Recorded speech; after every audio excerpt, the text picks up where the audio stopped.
जय जोहार संगवारी हो, राम राम। मैं हूँ रवि रेजर।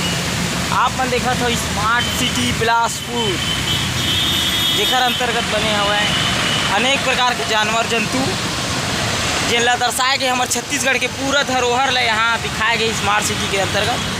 जिनमें देखा था आप फर जेबरा बचपन से पढ़ा था और ओती पर है वो भैंसासुर लास्ट का।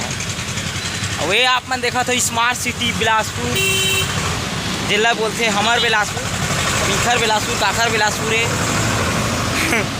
आप मन देखा था बहुत सुंदर सुंदर दृश्य हमारे छत्तीसगढ़ के जिन भी धरोहर है ओला दिखाए गए है।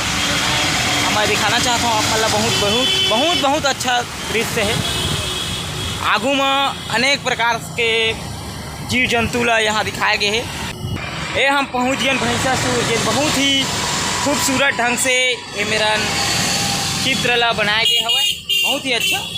ये मेन रोड है मंगला चौक के, दिखाना चाहता हूँ। ये मंगला चौक मुंगेली के मेन रोड है बिलासपुर के, जो बहुत व्यस्त रही थे, है ना। और मैं जाने वाला हूँ अपन काम में, तो मैं सोचो यार आप मतलब बताऊँ कुछ बिलासपुर के बारे में। तो मिलबो कुछ अलग जगह में अलग वीडियो के साथ आप मन के लिए। तब तक के लिए आप मन अपन ख्याल रखो। धन्यवाद।